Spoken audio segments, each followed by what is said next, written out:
What it is, y'all. It's your boy KB, and welcome back to the channel. Happy Friday. I just want to give y'all that little greeting there, but now we have a little reaction that I've been wanting to get to y'all for a little bit.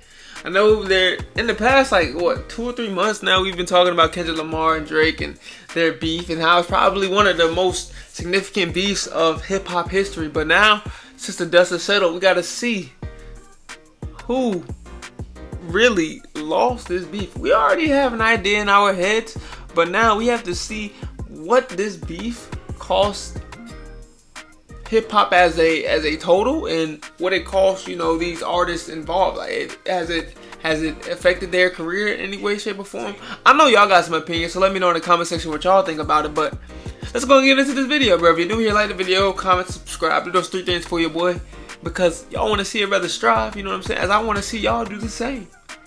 Go and do those 3 things for me, that'd be greatly appreciated. Let's go ahead and get into this video, man. As the dust begins to settle on the hip-hop civil war, it seems like the real damage is coming into focus. While no blood was spilled, it's safe to say that things haven't been this ugly in rap beef since the days of Biggie and Pac, with Kendrick Lamar basically dissecting Hold on real quick, I want to see.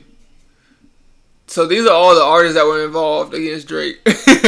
You got Ye, Rick Ross, Future, Kendrick, Metro Boomin, ASAP Rocky, and The Weeknd. That's crazy. Been this ugly in rap beef since the days of Biggie and Pac, with Kendrick Lamar basically dissecting every aspect of Drake's identity, and not only holding up a mirror to Drake to look at himself, but show the world what he believes to be the real man behind all the fame and fortune. In Euphoria, Meet the Grams, and Not Like Us, hip-hop was given 3 of the most blockbuster violations of an artist that the culture has ever seen. And while Drake did put up an admirable fight, he just didn't have the ammo to counteract what Kendrick was putting out there. As a result, only diehard stans of Drake would realistically argue that he'd escaped unscathed from this, or that he even competed on the same level. Who is rapping better? I think that Kendrick is rapping better. No, you think Kendrick is rapping better? You think he's putting out better songs? That record is not that good. I don't know what the...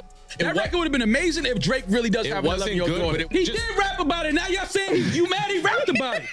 What y'all talking about? Hit with over 1 million dislikes on his diss track / concession speech on the... Hold on, let's clear the air. Hard Part 6 was a trash dish. I mean, at that point, I feel like Drake was accepting defeat. But I will say I believe that Drake was winning until Not Like Us dropped. That's when shit hit the fan real quick.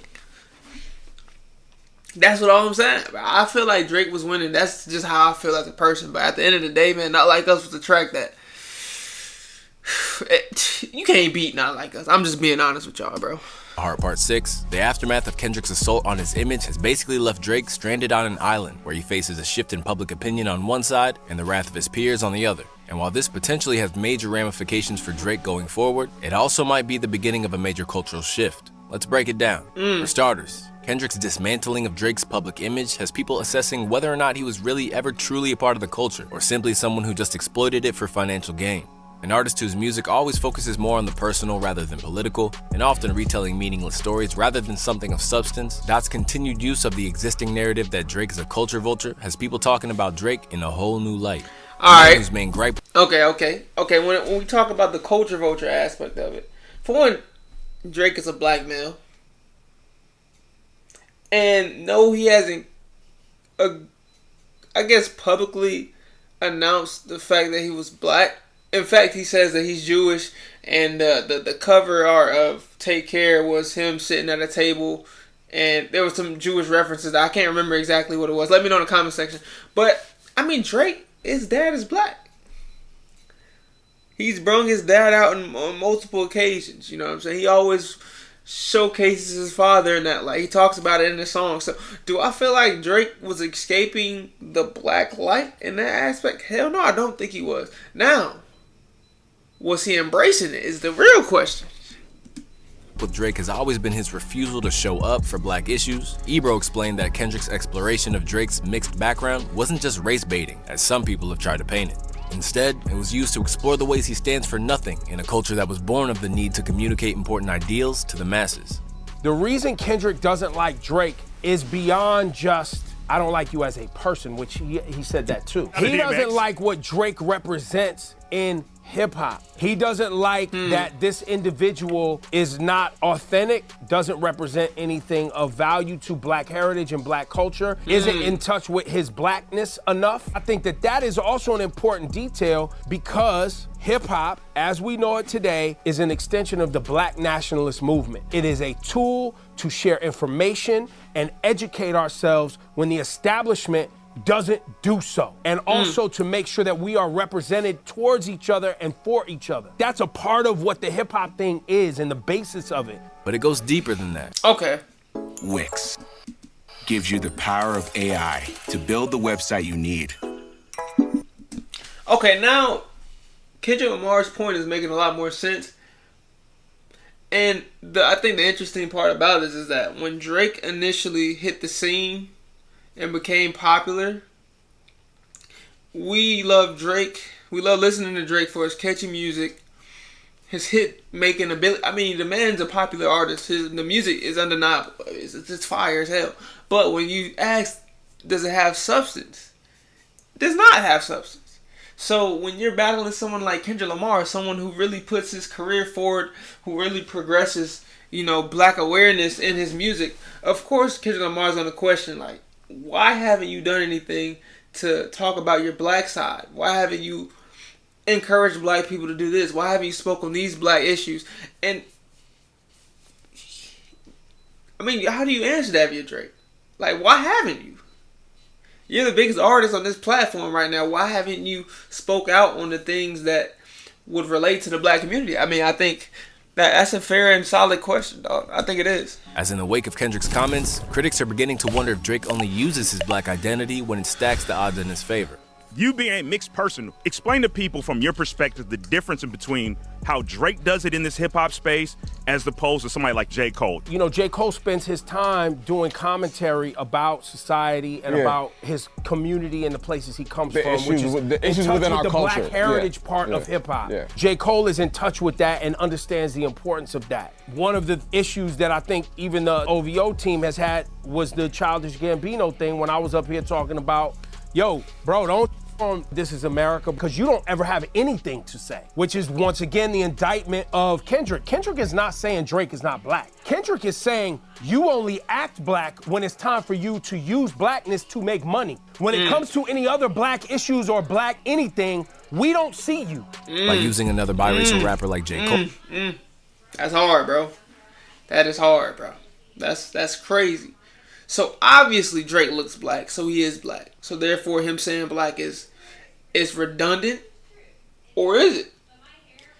When we come to these issues, man, it's for me, okay, for me, I'm speaking from my own perspective.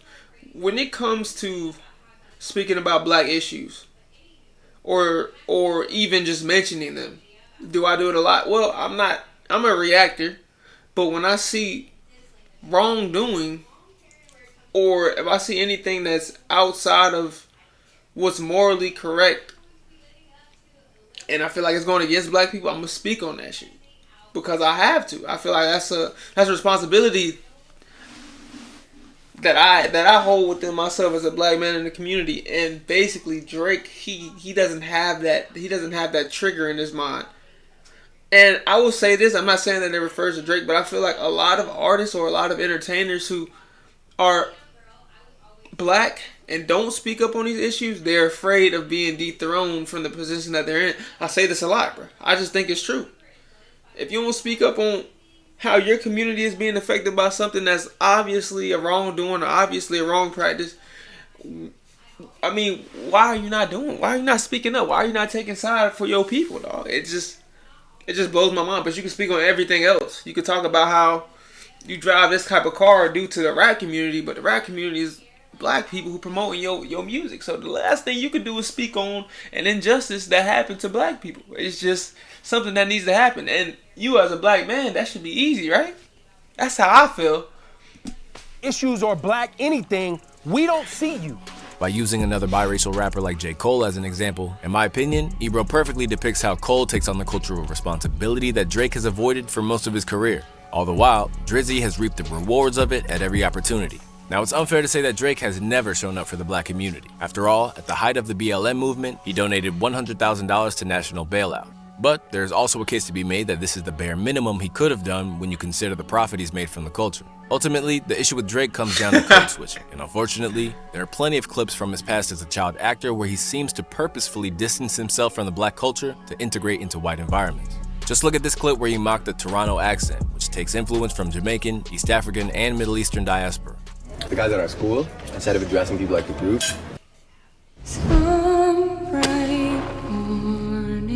a real killer. And saying like, what are you guys doing? Say man's like you.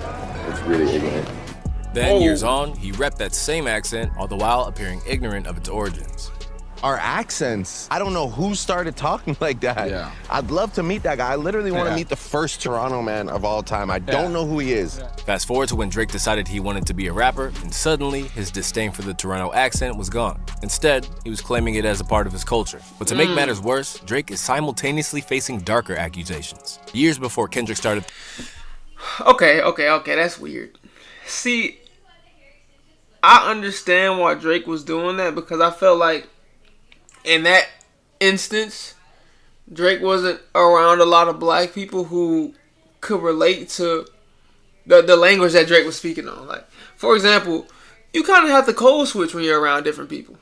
For example, like me as a black man, I'm being honest, y'all. I was in honors classes in high school, right? And there weren't many black people in my class. So I'm not going to say, yo, what up, nigga? What's good, my nigga? Like, you obviously not going to say that to them because why would you? You're going to put yourself in a situation that makes the other party, I guess, feel uncomfortable. And then from that point on, you have to be looked at as, oh, he's just like the rest of them. When in reality, you just trying to get your education, bro. I feel like a lot of people judge you for how you speak and how you move. And we already have these prejudice things against us. Every race faces, different stereotypes. I'm not just saying black people specifically, but I'm just saying, for me personally, speaking as a black man, being in these classes where a lot of black people aren't in this, when you speak in slang and you speaking in ways that you speak with your homies, it's always gonna be that thought in the back of your mind, like, damn, how are they viewing me as a person? Now I don't care. I know how to speak for myself. I know how to take pride in how I talk. But back in high school, I was very mindful of what I was saying around different people. That's just something I grew up with. But Drake is what he did there was just super hypocritical. I ain't gonna lie. Throwing out allegations about Drake and the OVO camp, certain figures had always side-eyed Drake's alleged admiration for younger women. In fact, famous comedian Shane Gillis even predicted his downfall. On an episode of Matt and Shane's Secret Podcast in the summer of 2019, he basically foretold what's now happening to Drake, right down to the timeline. I want to be on the record. Drake's going to be, he's on that R. Kelly tip. Drizzy Drake likes him young. Somewhat known already. This is one of those things where you got to say something. Like, remember Louis, that whole thing? We knew about that. And we were just like, I don't know. Drizzy Drake's into the young ones. He's going to get got in the next 5 years. Notice he mentions Louis C.K. here. If you're not up on that story, the famous stand-up was in front of women in the comedy scene, and everybody knew. Known to affiliate with the younger generation, Drake has some strange ties to teenagers in the past. We just texted each other the other day, and he was like, I miss you so much. I was like, I miss you more. I mean, I've only, texted him, but he's so nice, Then you have the whole scenario with Bella Harris. She was born in 2000, bro. Why the is this flicked up with her in 2016, laying up on her, bro? And then as soon as she turned 18, they took her out on a date, bro. Now, back then, people like Millie Bobby Brown came. Yo, that was my first time ever hearing about her case. I don't know who Shorty is, but 16. It's almost like he was just waiting for her to turn legal. He was waiting for her to become of age. But like I say, bro, Drake isn't guilty of anything, right? Now, sure, some of these things look insane. Like him chilling with Millie Bobby, whatever the hell her name is, or him chilling with that 16-year-old girl, or taking her out when she finally turned 18. Of course, that shit is weird. Would I do it? No. Do I advise any of y'all to do it? No. That shit is weird, and I'm gonna set that aside for a second. I'm just saying, he's not found guilty of anything, so everything's alleged. So before y'all start trying to grill in the comments, bro, everything is alleged. Nothing's set in stone. What is set in stone is that he was texting Millie Bobby Brown and Billie Eilish. We don't know what they were texting about, but just to put that out there, ain't nothing illegal happening. So what we know, from what we know, That's all I'm saying. Came to his defense, but they're notably staying very silent these days now that they're not only older, but things that are less defensible as simply friendliness have come to light. As for his interest in Bella Harris, her claim was that he was a fan of women's high school basketball. Like, that's a perfectly normal sentence to say as a 30-year-old man. Now, we are in no way making claims here or trying to imply anything, but between SZA having to clarify that she wasn't underage and Georgia Smith being just 19 when she hooked up with the 31-year-old Drake, the whole thing wasn't a great look to begin with. But now, post Kendrick's exposed attempts, Drake's Teenage Fever comment section on YouTube is now flooded with the worst claims a musician could imagine. You say the word, why second guess? I should have stayed. Why did he second guess on Teenage Fever? Answer me. You say the word, Whoa. I'm on the way. What word? It's a... Teenage Fever. Now, Teenage Fever, the song title has a different spin to it. Because when I heard Teenage Fever, I thought of it as, okay, he's talking about these experiences that he had as a teen.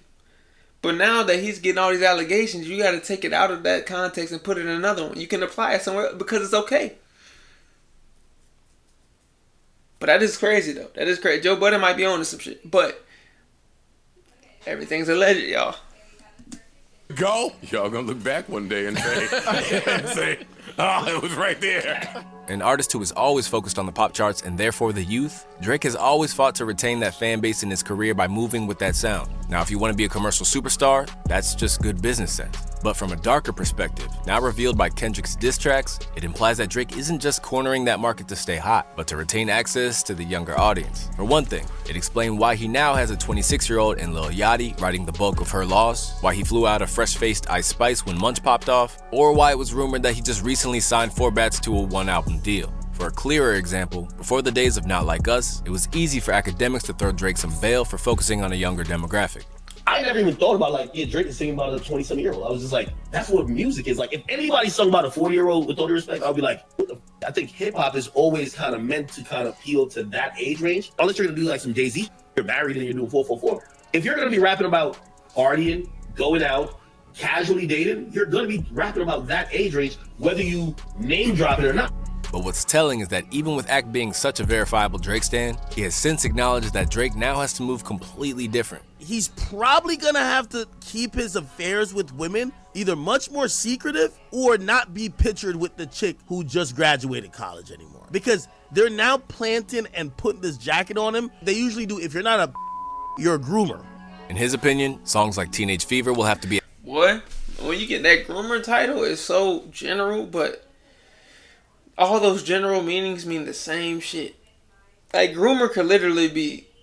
I don't even want to get into it because it's not appropriate for this situation, but I'm just saying, like, once you get labeled as a groomer, I mean, you was waiting. You was waiting, bruh. You were waiting on your opportunity. You were waiting for that girl, that 16-year-old girl, to turn 18 before you took her out on a date. Man. Is that illegal? Probably not. Is it unethical? It's not morally right. I don't think. But hey, man, I can only speak from my own experience. My morals come from my unique experience as a male on this planet Earth. His morals come from his unique experience on planet Earth. I'm not judging anyone, but sometimes you gotta call out the bull. You know what I'm saying? If you're not a, you're a groomer. In his opinion, songs like Teenage Fever will have to be a thing of the past, as too many people could interpret certain bars as lusting after young ladies. In fact, there's every chance that it might change his whole writing process. So now with Drake, when he was writing a rhyme and he's not thinking, yo, nobody's gonna think I'm writing about kids because this line is meant to be something else. He's talking about it like it was a dream of his since he was a kid. His now got people looking at lyrics trying to get different meanings now. So now when Drake's writing the next slap, he probably got a line that is fire on paper, but it's like, yo, these motherfuckers gonna take it this way now. Offering no defense rather than, I'm too famous to be an abuser, this presents a dangerous crossroads for Drake's career. Drake fans have endured a lot over the years, but for some, these allegations are just a step too far. The only thing you need to be focusing on are denouncing all these allegations. Prove that you didn't do this. If you can't, pack it up. I'll be deleting everything from OVO. I'm done. You engage in that type of... Bro, I cannot support you in any type of way, shape, or form. Now relieved of his ability to make club smashes about... Hey, bro brought up a valid point. I think if I was in Drake's shoes, right? it's all hypothetical speech because I won't be in Drake's shoes due to the fact that I'm, you know what I'm saying, I'm not him. But I think the main thing that I would have done is like my man said in the video, like I would have gave y'all receipts. Like it's impossible for me to do this because of this. It's impossible for me to say this to this person because of this. I took who out? What? What are you talking about? You can't. You know, I mean, I think that's the best thing that you could do. That's the best route to take in that situation because when Kendrick dropped them bombs on you, you fighting from behind the back, bro. You really trying to get back up to the top, and you didn't really denounce any of those things that were said about you. Yes, you dropped the diss track, which was cool because that was the correct medium in that situation because y'all were talking through tracks. But when you facing those type of allegations, you can't play with that, man. That's fire. You cannot play with that. Casual sex without a few jokes being made at his expense, Kendrick's verbal demolition of Drake means that this isn't the only part of his creative process that'll have to change, as now he's basically incapable of heading to Atlanta without the colonizer narrative. Something's not right with him. Can Drake put out a record with an artist from Atlanta and people ain't gonna look at it funny? I think whatever move he makes, people will look at it funny. He wouldn't as often make street records just for the streets. Right. He does that because the streets in this hip hop means something. They mean something to your credibility. I believe that Drake has to think more carefully about making those moves now because it's been exposed. When talking about large-scale issues that this new power balance in hip-hop represents, this banishment from Atlanta is one that will definitely hurt Drake. But the idea that anyone would want to get on a track with him at the minute is hypothetical. Because for now, it feels like a lot of people are distancing themselves from Drake. When Drake dropped Family Matters... Okay, I'm gonna say this. So on 100 Gigs for Your Head Top, he had 2 songs on there from Atlanta artists. He said It's Up. It's Up there, some shit like that. I think it's called It's Up. But he got on there with 21, so of course we know 21 to be a Atlanta artist. Then he had another song on there called Blue, Red, Green, or Red, Green, Blue. And then he had Housewives, or Housemaids, Housekeeping Knows, which is a song with Lotto. She's another Atlanta artist. Now, granted, these songs may have been created before this whole beef was even thought of, or before Not Like Us was created, but we don't know how new these songs are. That's all I'm saying. So, does he still have that type of influence in Atlanta? We don't know. Is he still dropping music with Atlanta artists? Yes. And those 2 songs on his most recent album prove that. So I don't know if that was intentional by Drake. Maybe Drake was like, look, I still got Atlanta on lock. Or that may have been like a tactic for him to reel Atlanta back in. But he does have Atlanta songs that could have been previously recorded. Or they could be new. Who knows? Now, it feels like a lot of people are distancing themselves from Drake. When Drake dropped Family Matters, the comments were flooded with streamers standing shoulder to shoulder with him as opposed to rappers. Meanwhile, someone like Lil Yachty, who was mentioned directly on Euphoria, stayed out of it. Even when he liked a tweet which brought up K-Dot's apparent shady history, he cowardly said it was an accident when news outlets picked it up. Similarly, 21 Savage only gave his views on the Metro and Drake aspect of the beef, instead of showing support for him with anything going on with K-Dot. Going back to his crew of yesteryear, Weezy and Nicki Minaj have strangely also remained silent. In Nicki's case, this is a stark difference from how she responded to the story of Adidon, where she actively supported him on Twitter. So why are they bailing on him? Well, the answer is that while there's many things rappers will defend you for, what he's being accused of now isn't one of them. As a result, they don't want their... See, my thing is that, of course, Drake is their homie. They're going to defend him to a degree. Boy, I studied hard as hell. But you have to be able to look at a situation and say, hey, I'm going to defend him. He deserves someone to stick up for him. But in this situation, the only person that can stick up for Drake is Drake. Due to the fact that he's the only person involved. Everything else is kind of publicly known. I guess publicly known meaning that the whole general public is up on it. But when it comes to something like you talking to younger girls, bro, the most credible source is yourself. And you should be alright with that. You shouldn't be looking for anybody else to help you because no one else knows what you've done on your phone. Not to say that he's doing what he's accused of. I like to say that because some people take it and run with it. They might clip it and say, oh, he was taking something. No. Not to say that somebody would clip my video, but Drake, I thought you would think it'd be easy. It's kind of like with Tory Lanez and Megan Thee Stallion. Make a long story short, Tory Lanez was he lost that case. Like, bro, it was looking bad for him. He should have taken the stand and spoke up for himself instead of wanting other people to take the stand for him. Drake should take the stand and say, hey, this is what happened. This is what didn't happen. At some point, you gotta drive that boat, brother, because that shit about to sink real quick.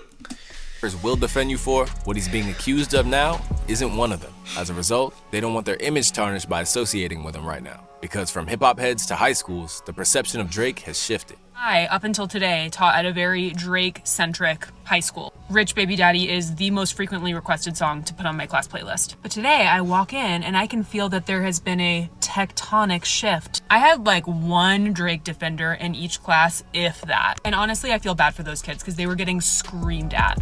Although only time will tell if these effects upon Drake's image are long-lasting or temporary, one thing that seems Rich Baby Daddy game was on her play. That's crazy. That just goes to show, bro, our school changed. School in general has changed because they were not playing. They were playing freaking Beethoven in that bit.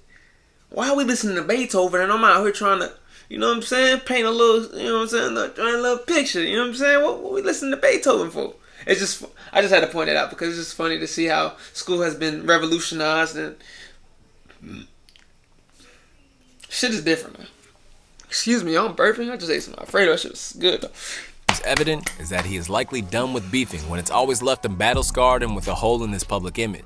I think this proved to me that Drake is completely done with he's completely done with rap battles. He can't do it anymore. It's not because of ability, but because of where he is. Kendrick Lamar's numbers, like, he's about to go #1 next week with the new song he just dropped to Drake. You're gonna give this guy his #1 solo record of his whole career because you would engage with him. For one thing, we need to fact-check Ak here, because Humble is actually Kendrick's first solo #1. It just didn't debut there. But that doesn't change the fact that Not Like Us has now broken Drake's own record for biggest debut with God's Plan. Now, that's got a sting for Drake, who has always been about the numbers. But so too will the fact that K-Dot is now in a more fortuitous position on the other end. Because while Kendrick's numbers are up with his catalog soaring over 49%, Pull them to their grave! Drake is actually down 3%. For all that, Drake undeniably took the L here, but it doesn't mean that Kendrick escaped scot-free either. For one thing, his fan base are now aware that he has the ability to drop more frequently and just chooses not to. While this is likely a Pandora's box he didn't want to open, you also have the small matter of the power vacuum that's in place if Drizzy is really forced to bow out after all this.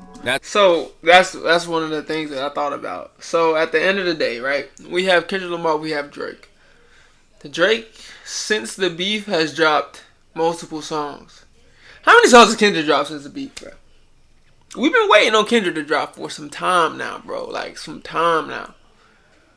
Man dropped Not Like Us. Now, mind you, if I drop a track like Not Like Us, I might chill out a little bit.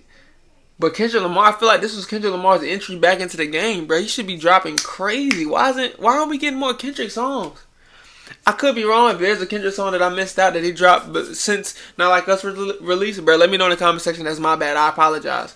But as of right now, I don't think Kendrick has dropped anything, bro. Naturally, people like Ak believe that he'll have to move more like Drake in order to take the top spot, which requires a level of being present in the culture. But when you really think about it, that wasn't the point of the whole beef. Despite claiming the top spot on Like That, which started this all off, Kendrick doesn't want to inhabit the same space as Drizzy. He just wanted to create a void where that could be filled by anyone else. When he said it was just Big Me, he wasn't talking about dominating the charts. He was talking about sheer lyrical ability and creating the best music. A man who claims to live a boring life because he loves peace? Kendrick isn't interested in extracting anything else that Drake had, apart from his credibility. But as the debris clears and we begin to look at a future where Drake is minimized and Kendrick's reach has probably only expanded, there are questions to be asked if this was all worth it.